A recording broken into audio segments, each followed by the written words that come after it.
disclosure. Sober disclosure. Breezy's a slut. And we like it in the butt. Are you or someone you know looking for support in recovery? Taste Recovery is your go-to directory for sober resources. Whether you're searching for treatment centers or sober living communities, Taste Recovery connects you with the right tools and support to help you on your journey. With a user-friendly platform and a comprehensive list of resources, Taste Recovery makes finding the help you need easier than ever. Start building your path to a healthier, sober life today. Visit tasterecovery.com to find the resources that work for you. Taste Recovery, your first step to a lasting positive change. Hi, everyone. I'm Breezy. And I'm Jimmy. And we are Sober Disclosure. We're here with Horton Pull, the girl that farts during game nights. Oh my God. Jimmy, we both know that was you. We both farted. No, I cleared the room. You farted too. No, that was you. We both the did. entire time. That was David. Shit. That was David, Jordan, and me. No. You did one time. No. You didn't do it one time. No. You're like villainizing me right now. But she's a villain. No, I feel like I'm getting, what is it? Me too'd? What is the thing? Me Me too. too. I didn't rape you. No. What is the thing? I didn't touch you. What is the thing when you don't do anything, but the person is like, no, it was you, gaslit. Oh, Yeah. gaslit. Not No, the Me that's Too. different. Oh yeah, that's sensitive. My bad. This is not a sensitive show. That might piss some people off, though. It might, and you know what? We have been getting less views. True. I think we've really upset people on a lot of things. Anyways. Okay, so what did you just say? That was your intro? Yeah. That she farts? In game night. Okay, we don't need to bring up the. Really special. And Sorry, you need to be Jordan and Breezy both have huge lips right now. Thank you. I know. I was just thinking, I want to get more now. Maybe not. Why? You don't like mine? No, I like yours. But what if he's saying they're huge now? They are huge. Then if I get more, they're gonna be. I don't want to be fucking look crazy. Your man's gonna look at you like this from up top.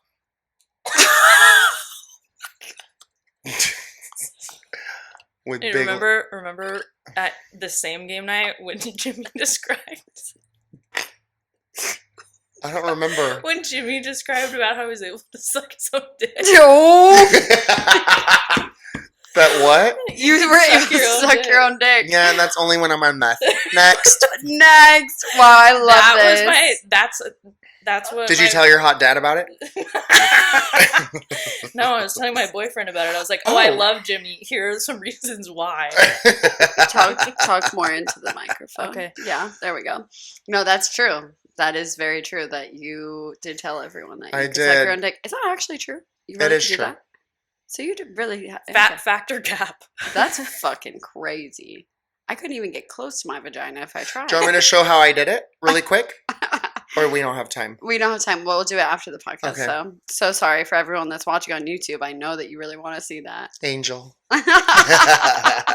Okay, so back to our guesty guest. And sobriety. But mostly our guesty guest. Hi, Jordan. How much time sober do you have?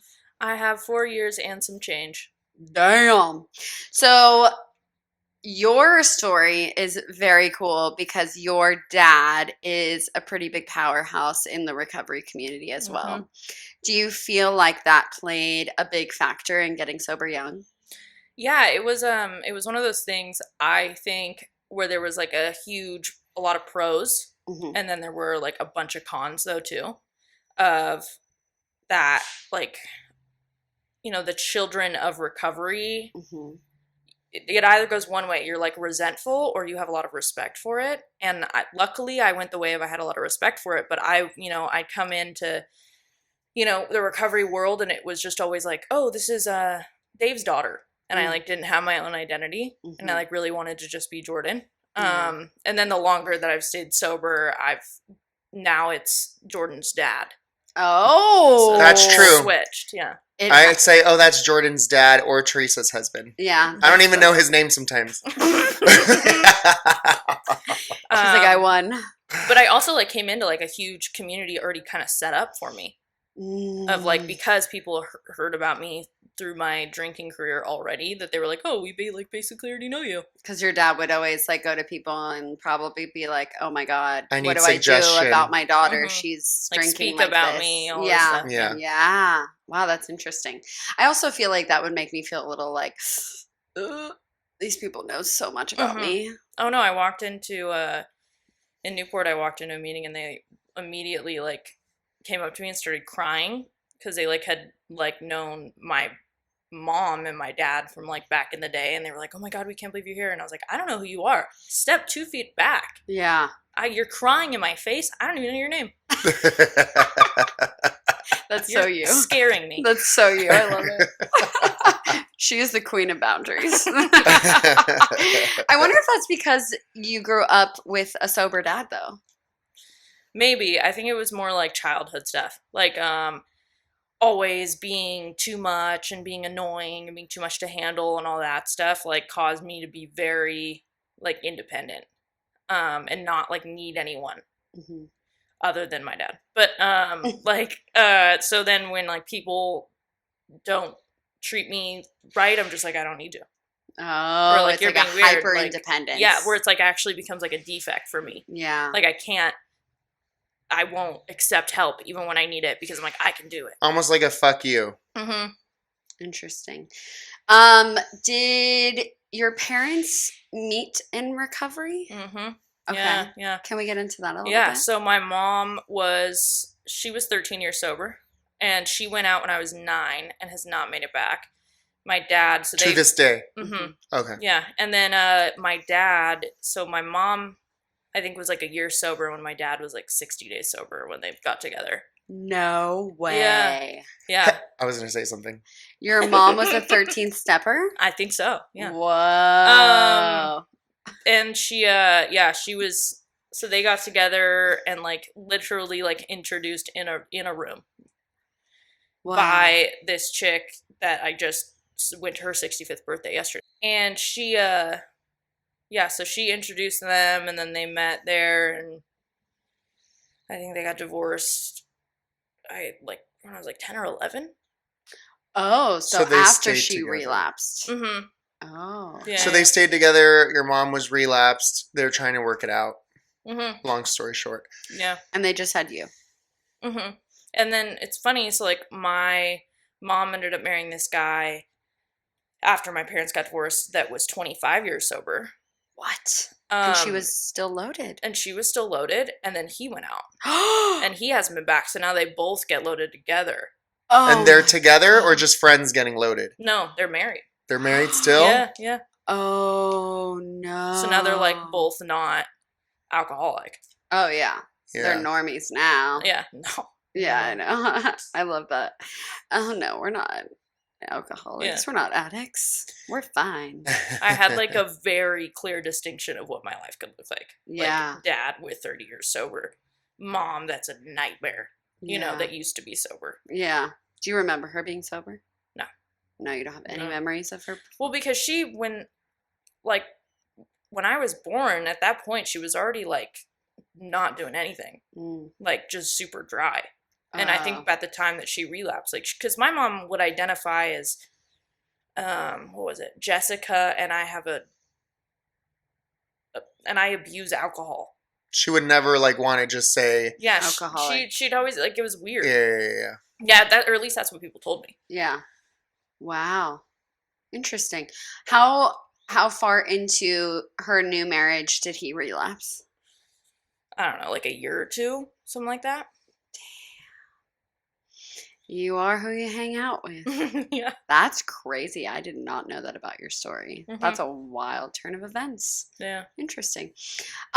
Okay, so you end up coming into the recovery world as Dave's daughter. Mm-hmm. How did that affect your choices when you knew that all eyes were on you and that it could always Or go back did- to your dad? Or did it affect your choices? Because I don't think it did. Just kidding. So for the first 30 days of my sobriety, I said Jordan and I have a desire to stop drinking. because I knew that was the only like requirement. Yeah. Mm-hmm.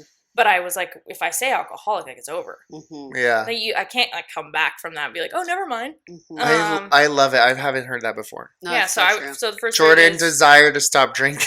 yeah, so everybody go around the room and that's what I would say, and they Well, were that's like, true. because I just wasn't ready. Yeah. And then I said it like at 30 days sober, and everybody was like clapping, and I like visibly Aw. gagged. Yeah. Just from like this was not in what is it? My parlay. And your cards. Yeah, this is Yep. And you got sober at 21. yeah. Ooh, all these 21-year-olds. I know, I love it. That's crazy. Okay, continue. So like that affected it because I was like, I know when I say it, it's over. Like I'm in, Was all your this- dad there when you did that? He went to my first meeting with me and then didn't go to any after that. Okay. He released me Yeah. into the wild. Did he introduce you to certain women and was Mhm. like, these are the people you need to stick around? Okay. Yeah. But he was never pushy. He like planted chicks in there but didn't tell me about them. He just was like, Watch out for my daughter. yeah, and then they came up to me and I would go up to him and be like, oh, like this lady came up to me, and he's like, oh, that's crazy. And like he told him to. Yeah. Yeah, of course. Because he knew like he needed to tread lightly, because if he pushed it on me at all, that I was gonna like rebel. Mm-hmm. Yep. Very So true. I just found my way. Yeah. So how did that affect the rest of your year? Were you, I mean, I feel like you probably were very hypervigilant of like what you, I What you shouldn't say. say that. Yeah, like I personally would just be fearful of like, oh my gosh, anything I say Or could get back dating. to my dad, or I if I'm remember not doing Or things slutting it up. the perfect way, someone's gonna go tell my dad. Yeah. Like that is like Yeah. so my fear. So I'm putting it on you, but I feel like we have similar. Yeah. It was a little bit of a fear, like even with dating too, like I was like very determined not to get into an actual relationship in my first year because I heard all of the horror stories. But like I remember Well, I and was- your parents' own horror story. Yeah. Yeah. So I was 60 days sober, I think. And I was like struggling. I'm sitting in my parents' house because I moved home from college for my first year. And I was sitting in my parents' house and it was like 1 a.m. And I was like, I want to do something dangerous. I want to I want to drink, but I don't want to drink. So I want to do like something that's like just as destructive to myself. Like, what can I do? And I was like, I'm going to go sleep with a random dude. Mm-hmm. And so I like went on Bumble and I like picked the first dude that I met, and then I went out and I came back, and my parents, I guess, were in the morning. They were like having coffee, and my dad was looking at the Ring camera and saw that I left and came back at like 4 a.m. Oh. And he was like, I think Jordan relapsed, like I don't know. And Teresa, she goes, yeah, no, like that was definitely a booty call. It wasn't. She didn't drink. Oh my god, I love her. And your dad's like, okay. Yeah. That was it. Yeah, You're like, oh. but it was also like with dating, at least my entire sobriety, I've been fearful of that because my dad's such like a everybody knows him and Yeah. all this stuff. But what I figured out was like, I don't want to date some guy that's like a pussy and will not talk to me because who my dad is. And I'm like, Mhm. I wouldn't want to date you anyway. Yeah. And I also don't want to date a guy that like completely disregards who my dad is and is like a piece of shit. So Yeah. it like gave me a really good buffer. Like the good guys, I felt like that it would be like a filter for the good guys, which was not true at all. But I thought that that's what would Yeah. happen. Yeah. And it did not. No, No. What happened? Were you dating in your first year? like dating around, but I wasn't like getting into any full blown relationships. The first guy that What's I dated, dating around? Like going on a dinner date, sleeping with them, and then it's over. Yeah, Okay. yeah. Or even just going on dates, not Or doing going on a anything date. or whatever. Yeah. And then I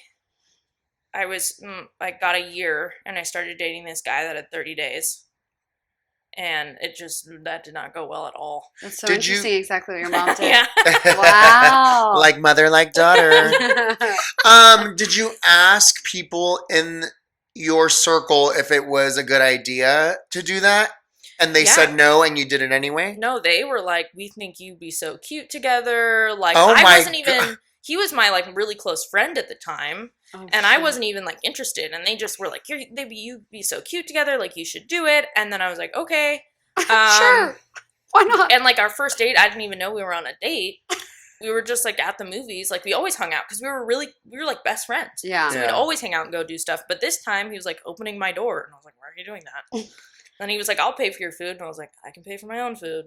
Was this a best friend that you saw in his addiction, and then he like got sober, and then you guys? No, he had more time than me at one point. Oh, he And then he went relapsed. out. Yeah. Oh, okay. Interesting. And I haven't seen him in years, but I think he's been in and out ever since. Wow. So did you guys didn't continue after that first date? No, we dated for 6 months, I think. Oh, shit. And he like relapsed every couple weeks. Oh, And yeah. it was super gnarly. Yeah. And I was like so caught up in that. And I think part of me like almost like I had a God and I had a higher power, but I think that I put him above that Mm-hmm. in a lot of ways of like how we were doing, like was how my day was going to go. If we weren't doing well, like then I was going to be a mess. Yeah. Like I couldn't be okay separate from like the status of our relationship. Yeah. Which happens all the time. Yeah. Which is Yeah. why people suggest to not do it. But you had over a year. Mm-hmm. Yeah. Yeah, but I mean, I feel like thinking about who I was at a year sober versus now, I'm like, oh my God, I was the most selfish little bratty piece of shit ever. Like somebody, like I wish, like I should have, like if I met me, I'd be like, hey, if you come any closer to me, I'll shoot you in the face. Like I was just like an insane person. Like I was so selfish. Like I worked the steps, but not really. Yeah. Like it wasn't thorough. You know, I was going to meetings, but I was going to meetings because it was fun. You were signing autographs. Yeah. So it Mhm. was like, It was something to do because you couldn't drink anymore. mhm. And where else are you going to go meet people? Yeah. Men. And go look at Where else are you boys? going to go meet men? Oh, that's And that's why I went friends. to the first like meeting I went to. They were like, "Oh, this is where the cute boys are," and I was like, "I'm going there." Duh, I would too. Yeah, Like I remember when Sarah, our other person, said, "It doesn't matter what gets you there, as long as you're Yeah. there." Yeah, so true. So true. Do you feel like exactly what you're saying? You went to the meeting where the cute boys were. You found your circle, hmm and that's what made it the rooms in sobriety attractive. yeah. Where I like met a lot of really great women, and like I started to get really involved in, and like the fellowship was a huge part of my first year, and I started to get involved in that meeting that my parents had the history and where they met. Oh, But it wasn't where my dad was currently going. but your parents met there? hmm Whoa. So I had like a little bit of the history, which made me feel like more a part of. Yeah. And like there are people that knew that didn't just know my dad, but knew my mom and were like friends with my mom. And like my mom's old sponsor went to the meeting, and she was like, "Oh my God, I was in the room when you were born," and I was like, "What the hell?" That's crazy. And like all that stuff. So it made me feel really a part of, and I started to get to like know women like around my age, and like they're like, let's go to the beach, let's go to dinner, let's do all the things, let's pickleball, all. And then I started just like the only people I was hanging out with were sober people, yeah. and it just, I mean, it was like I caught alcoholism there, like I caught it. Yeah. I didn't know if I had it, and then I came in and I was like, oh yeah, this is the place for me, because I felt out of place literally everywhere else I went. The one place that I felt like I fit in. I love that. I felt like it was like literally like feeling popular in a group. That was exactly what it was. Which is like the worst place to be popular. I want to be popular around the other cool people. And other people fart during game night. Only Jimmy farts during game night. I want to make that so clear. Cleared out the room. You were eating broccoli or something. It smelled That was when I was really trying to eat bad. healthy. Never do that again. But you eat really healthy now. You don't have stinky I farts. mean, kinda. I mean, I do. Oh, hi, Pierre. I try because he's my trainer. I do. I try to eat better. Oh, Yeah, I feel like yeah, you're yeah. always eating like strawberries and like. Well, that's what I do rotisserie do. Chicken. So then I don't get cravings. A So- strawberry helps you not. get Well, like cravings. yeah, like things like that. Oh, interesting. Healthier things. Interesting. Yeah. So sorry. This is a health show. Yeah, we do that a lot. in that first year, you finished your steps. Wait, did you have a different sponsor from the beginning Yeah, so I for your had first this. year? Yeah, the first woman that came up to me that my dad had planted there was who I asked to sponsor me, Okay. and we went through the steps. And but I got through them in 6 months, and that was like, and then I started sponsoring other women. But she took me through them in a way that like wasn't really in the literature. And so I needed, after she sponsored me, like over time I needed to work with someone else to have a new experience and like be super in the literature. Is that who you picked now? Who you have now? Or that's someone different? Different, recently different. Yeah. But like everyone that I have sponsored, everyone that has sponsored me has given me like stuff that I still talk about and carry on today. And like the experience that I've had in the literature and in the meetings and all that stuff is like completely shaped my sobriety. Like you do Janie's hair. And Janie, That's your sponsor now. No. You changed? Yeah. She just became like my best friend and my sister. Yeah, like we were yeah. like two peas in a pod, but it was two, like, where she pissed me off more than anyone in the entire universe. And you're like, I have a resentment list against you. Yeah, no, and we did a an inventory, and I told her, she was like, do it to me, and I was like, it's about you. And she was like, just tell me. And I was like, all right. Wow. But it was just better, like we're still very close and have a really good relationship, but it was just better for us to be like best friends and sisters and not be That's good. Have that kind of relationship. Because I don't think I think our relationship would have ceased to exist if we kept doing what we were doing. Absolutely. Yeah, we still fight, but it just doesn't, my sobriety isn't like attached to it anymore. Right. Yeah. Right. I can't even imagine fighting with my sponsor. That would be so weird. Really? Yeah. I tell my sponsor, fuck off. And he's like, shut up, faggot. And then we laugh. No, I've never fought with my sponsor, but she's like my mom. She's like a motherly figure to me. So I don't know. No, that's good. And I agree with that. Like, I feel like I had a sponsor when I first got here that got me through certain parts of my sobriety. And then I went into another sponsor that got through more like spirituality. And then the sponsor I have now is helping me with my emotional sobriety. So I feel like and it's just, I wasn't trying to do that. It just happened. Well, and I used to get really self-conscious being like, I don't want to be that person that always switches sponsors. Like, I look at all these women that are like, I've had the same sponsor for 30 years. And I'm like, that's so cool. And I felt self-conscious where I'm like, okay, am I like causing problems that is making me need to switch sponsors? Like where it's not the sponsor, it's me. And then I'm like getting self-conscious and people are like, no, Jordan, you need to switch. You should. And I'm like, I agree. But I'm also like, I want to have the same sponsor for a long time and like stick with it. Yeah. And then eventually I just let that go where I'm like, whatever works for the time. Like it's. Well, that's because where you come from. Yeah. Meaning like the circle. Yeah. And I can't, like, I feel like it was almost like my pride and ego getting in the way where I was like desperately wanting to be like in like fit the mold that I wanted to fit in the rooms. Yeah. Which is just so made up. Yeah, it's all self and pride and ego and all that stuff. Yeah. And which there's so much of it in the rooms. So I like eventually would just let it go, and I was like, listen, like this is, I'd tell myself like this is my sobriety, this is essentially my life on the line. Me switching to someone else shouldn't be that deep. It's not. It's definitely not at all, because at the end of the day, like, it's just to go through the steps. Well, and you also can call anybody you want every single day. Well, and also too, what I like this, and I would do this now too, because it's been happening to me a lot.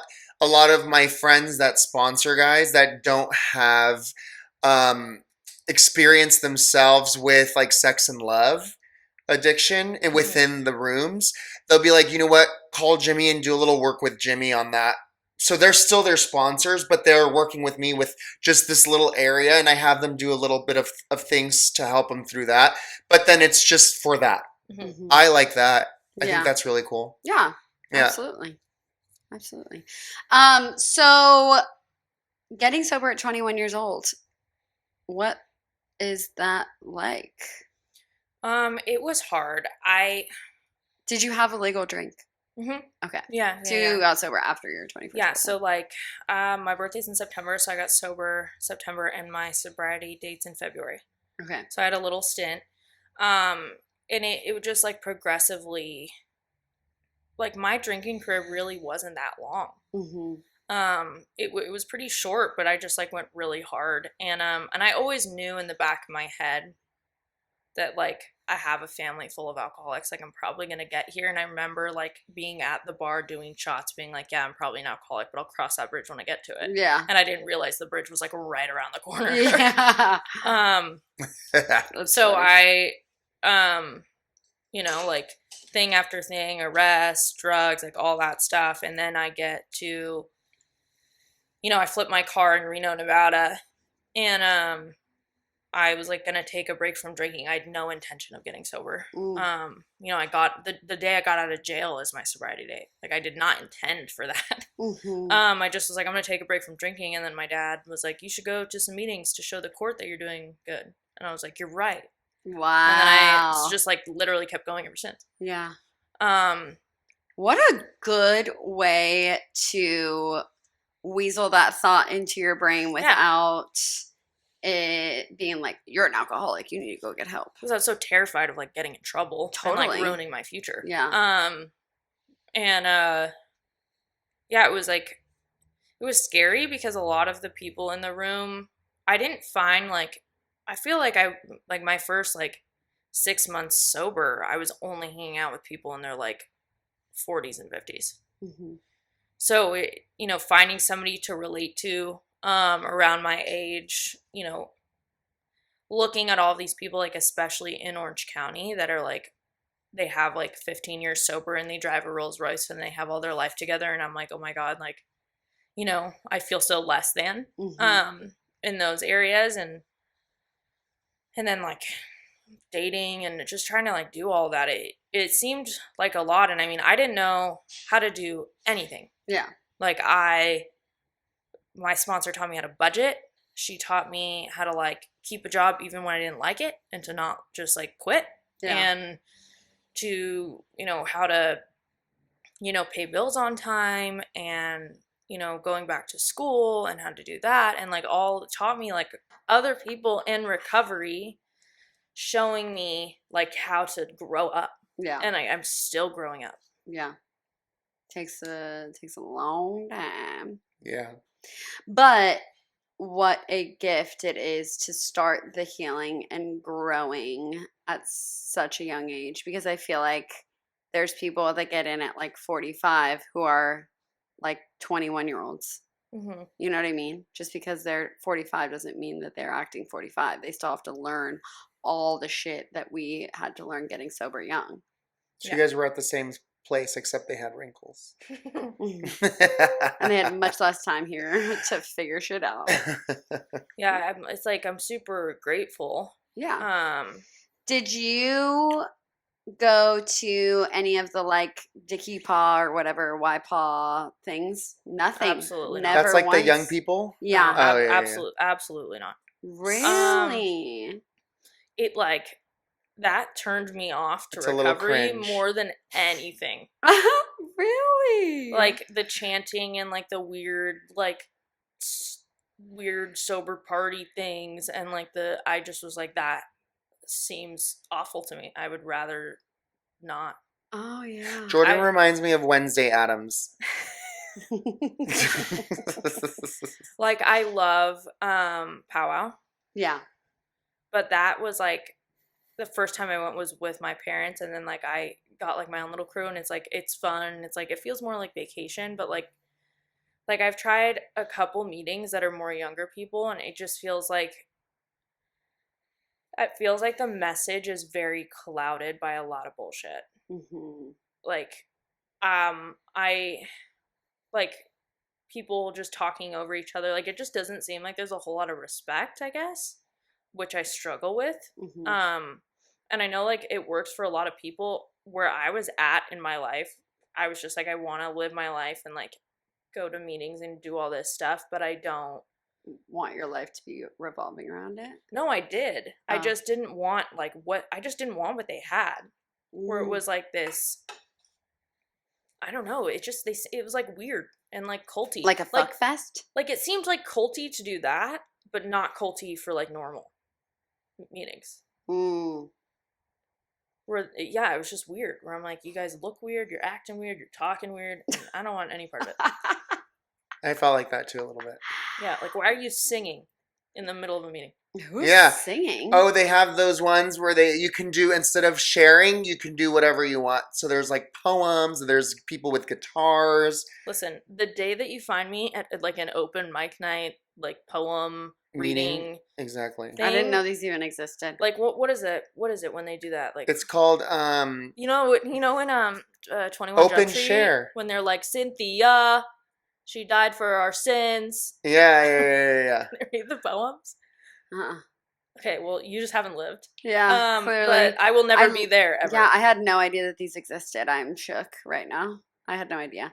No, but I did the exact same thing. I got sober at 24, and the meetings I went to in Florida where I got sober, all the women that really were like making sobriety attractive were older, Mhm. and they had their shit together, and the people that were younger, like they just did not seem spiritually fit or that they were going anywhere or whatever it was. Yeah. And I think when you're really done and you've seen parents that have grown up in a 12-step program, it's like we just have like maybe more of like a secret sauce to what to look for. Maybe. Yeah, I don't know. I feel don't like know I how to walked in describe and it. like maybe some of these people could be even 5 years older than me, 10 years older than me, but none of them seem like adults. Mm. And it was just where I was like, oh my God, seems like such a waste of time, versus like I needed depth and weight. Mhm. I needed a message of depth and weight. I needed to hear like all the stuff. It was a daycare. Yeah, exactly. That's what it looked like. It just looked Mhm. like they're like little chipmunks running around in like Yeah. a cage. And I was just like, it's not attractive to me. And I understand how that could be really attractive to someone coming in at 21. Yeah. That's why it's so interesting. No, I needed something that was like, because, like fun wasn't going to keep me here, because I Mhm. can have fun out there. Yeah. Like, Yep. I needed the like depth and weight, the like, hey, if you want to do this, like this is how you do it. If you want to have the life that we have, like this is what you do. And if you don't, like, okay. Mhm. Yeah. I really like that. It's very interesting because I've been to like maybe 3 young people's meetings in my life for that exact reason. Like I've tried and I'm like, what is going on? No, I just It sit is- there so annoyed. And then they have like a camp Insane. counselor, which is like the 50-year-old in the meeting. Mhm. And then they're like, oh my Hey. God, come to a Yoki Paw. And I'm like, bitch, it's young people's meeting. Why are you going? No, it was just. Well, now I'm for sure not going to that. I'm 38. But when I did go, I felt like Jordan. I will be a camp counselor to the day I die. No, a camp counselor is fine For a camp. for a camp. But do you know what I mean? You know what I mean. Yes. Yeah. When you're like sitting there around all these 20-year-olds and you're 50 and that's where you choose to go to meetings. Yeah. Like where you're just like, okay, like what's wrong with you? Yeah. We sound Don't like say it. judgmental fucks right now. We do sound like judgmental fucks. But you know I what? can't help it. It's our experience. That's the experience I Yeah, had. my experience is that everyone sucks. That's my Literally experience. saying. That's what Breezy keeps saying all day. I know. I'm such a negative Nancy. I feel like, here's the thing, like You know what? Before you say that, all 3 of us together is not good. We have fucking Wednesday Addams. We have fucking I'm gonna kill myself, Adams. kinda. And then you have the sexual gay guy that just goes along with it. I don't know. I was gonna say something else, but maybe it's too much. But here's the thing, though. If you can't be the, like, negative Nancy, I feel like everybody, when people are like, I never gossip and I never No, do yeah. it, I'm like, I feel like you're full of shit. Yeah. That is a human thing to do. So what I, like, when I was new, oh my God, it was like how I felt like I could connect with people was just gossiping, right? So I'm like gossiping here and gossiping there and gossiping, and then all these things are coming back to me. And So I what'd heard you said learn? about this to me, and I heard you said this, and then blah, blah, and then I'm like, oh my God, I'm causing all of this wreckage, and I'm sober. Yeah. What I learned is it's okay for me to do that, but with my close people. Yeah. Like Just one talking, or two yeah, people. like I have like my people that I do that with. Yeah. And but it's you more know, like vent. Like sometimes like you a just need to vent. vent. Yeah.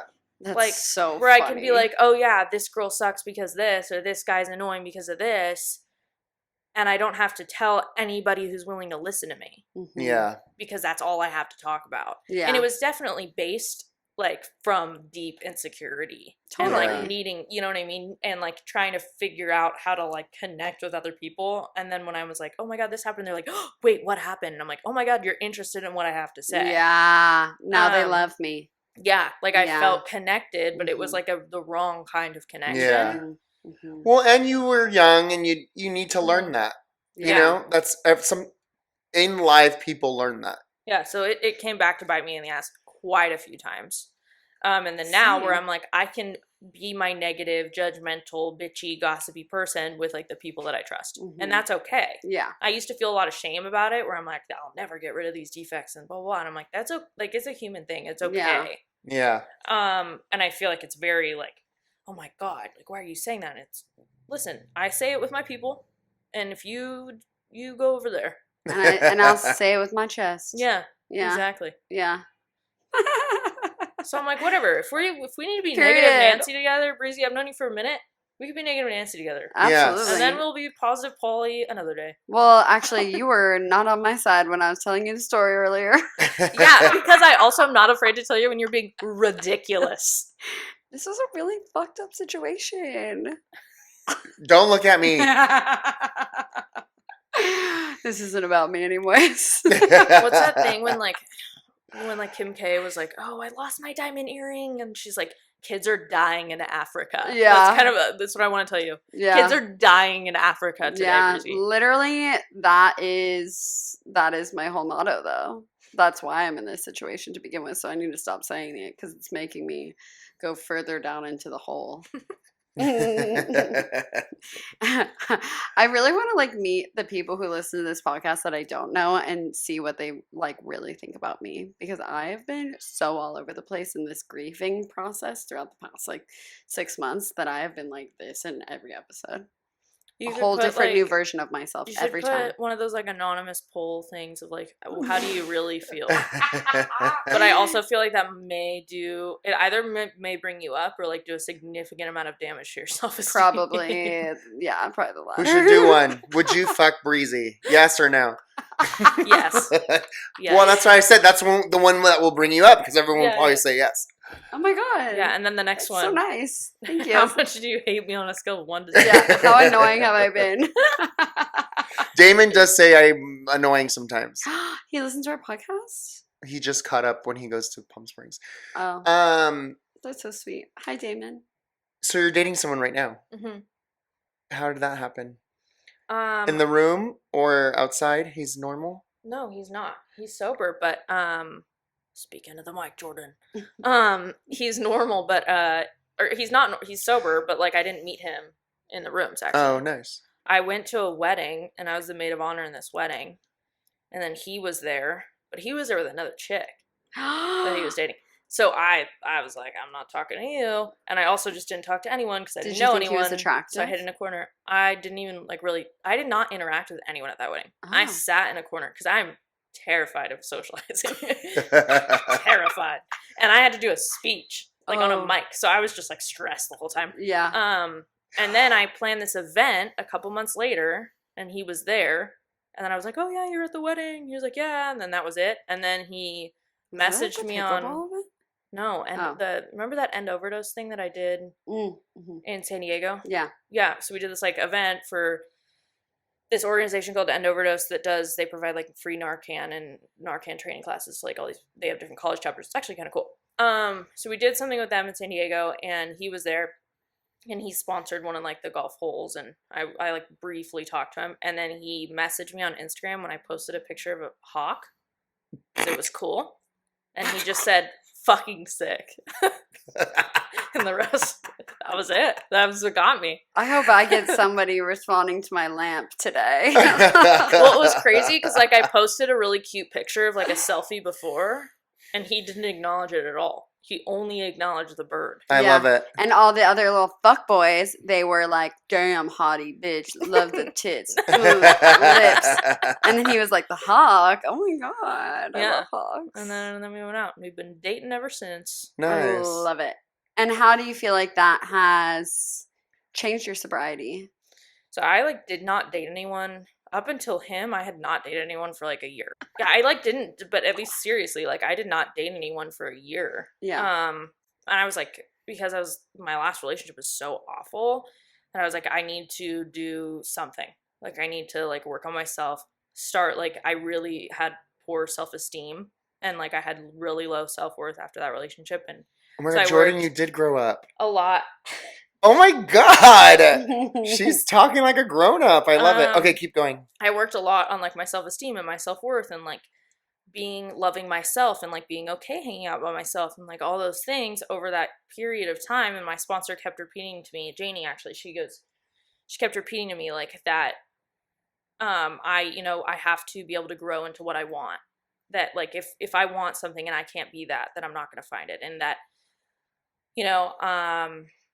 things that like if I'm holding space for some loser over here, then I'm not holding space for the person that's meant for me. Mm. And that like to have self-esteem, to not sleep with not sleep with the guy on the first date. Not if I want something to actually grow there, I have to allow it space to grow. Mhm. And so I started like doing all that stuff. And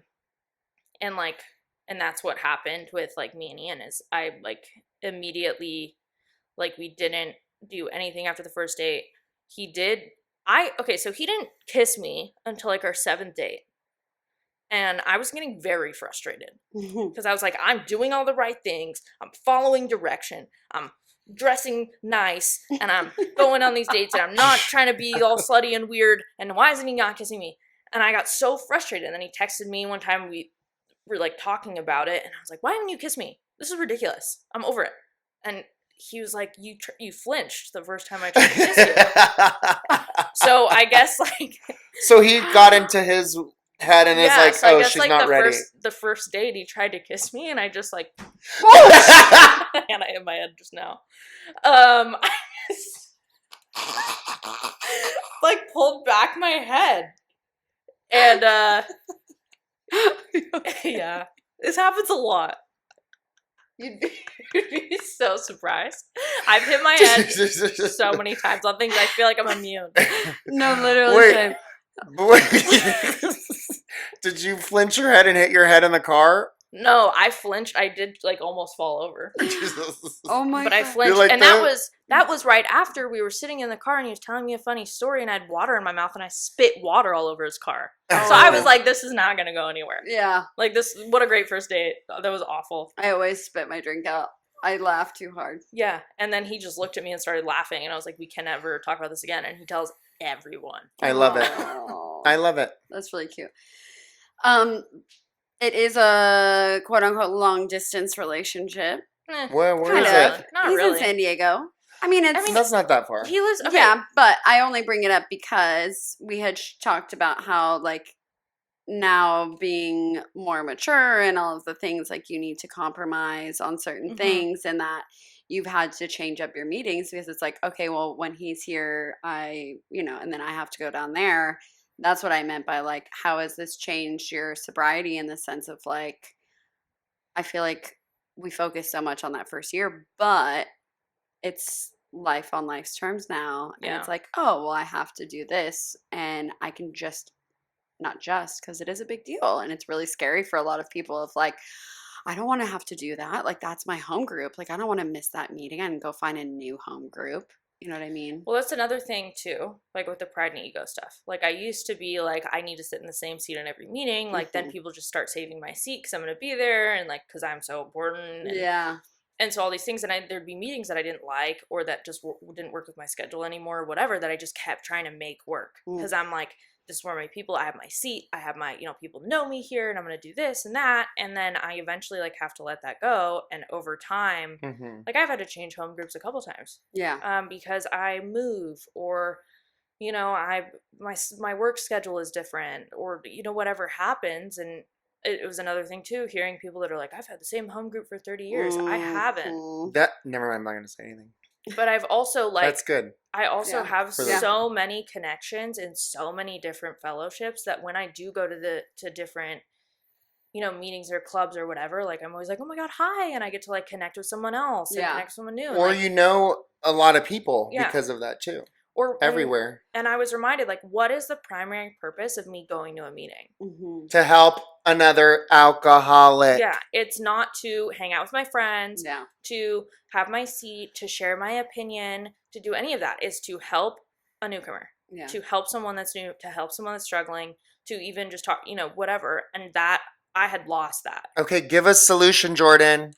I love it. And I had lost that, and I feel like that really gets lost. Yeah. And you get in this routine, and you're like, this is where I go, and then, where it's like, what is the purpose? And it's like, I just really want to go hang out with my friends. Yeah. I mean, it's great that I also can make friends. Yeah, I know. In like, my duh. meeting. Of course I want to go hang out with my friends. Yeah. Yeah. So That's like, that's where we make our friends. Okay. That's- at a meeting. And so it's like, it makes sense. Yeah. But yeah, so I had to, there's a lot of fear in it. I changed up my meeting schedule. A lot of the times, like this recent time I did my little switch up, I went back to a meeting that I haven't gone to in a long time. That's a beauty of Orange County, and like actually a lot of different cities. Like I heard Minneapolis and like LA. Yeah, Minnesota is like super gnarly with meetings, and like LA. And the beauty of being somewhere that has so many meetings is like I've been going to almost all women's meetings lately, and there's so many of them.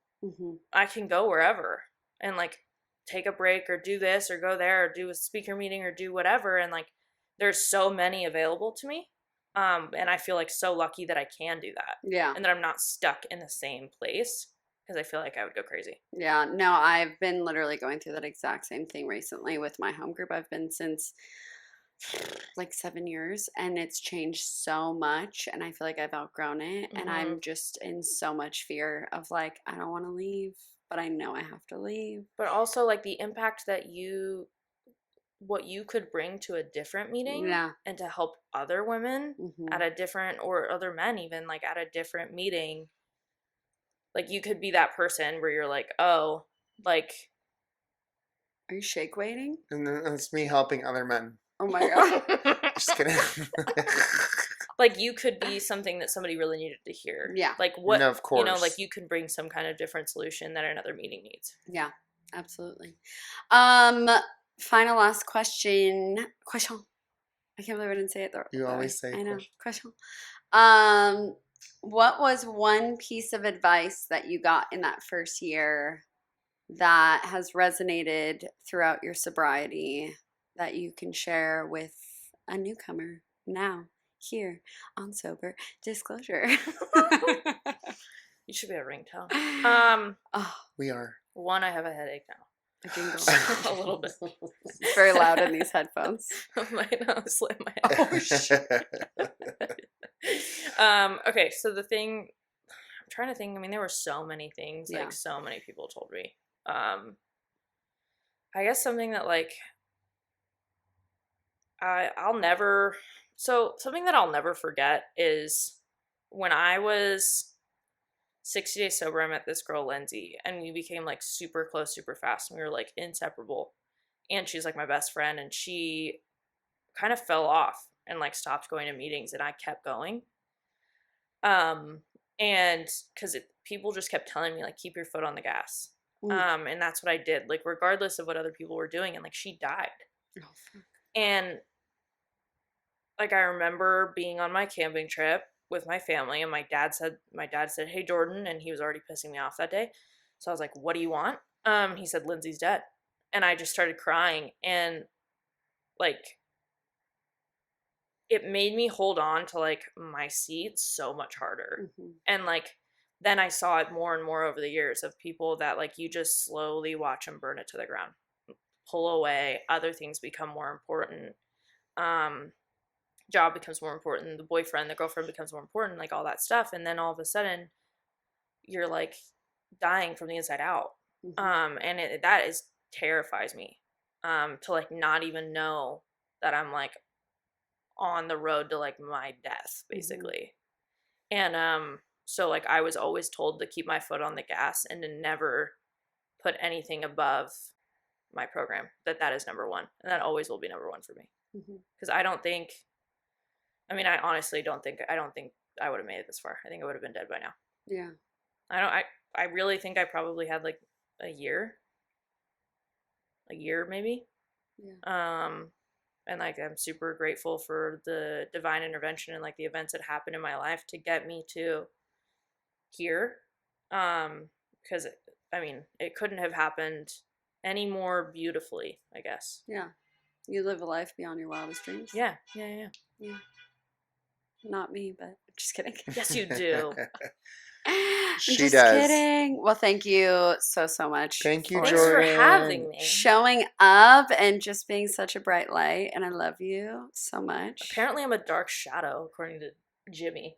But you know what? I love Wednesday Addams because she is a dark shadow, but a bright light. Mm. Oh, okay. That's why she has her own TV That show. just make me like room temperature light? What is that? It's just like baseline. What other cast has their own TV show? No, you know what? It's you're like a dark shadow But to not- everyone else until you get to know you. And then it's like, holy shit, look at her blossoming. You guys, into that's this, like, literally beautiful what. woman. I'm pretty sure that's just being an introvert.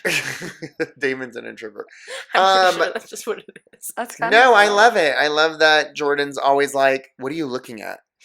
Or like she's like, "What the fuck?" Or she's like, "Jimmy, you're stupid." Like, Never said that about Jimmy. No, ever I in know, my but life. it's an example. She has said that. 100% I'm not saying that. Jimmy, you're so intelligent and smart. And I'm not even lying right now. I just feel like I like it. I like a girl that doesn't get offended. Period. Thank you guys so much for listening. I'm Breezy. And I'm Jimmy. And we are Sober Disclosure. She's like, stop fucking touching I was me. trying to tell her to say it with us. Oh, I don't know. I know we didn't tell you. didn't It was our coach fault. me. Sober Disclosure. Sober Disclosure. Sober Disclosure. Sober Disclosure. Breezy's A a slut. slut. Jimmy likes it in the butt. That's us. This episode is brought to you by Light Salon, Orange County's premier destination for expert hair color. At Light Salon, we specialize in creating stunning custom color transformations that highlight your natural beauty. Owned and operated by passionate, sober stylists, we bring authenticity, creativity, and precision to every client experience. Light Salon.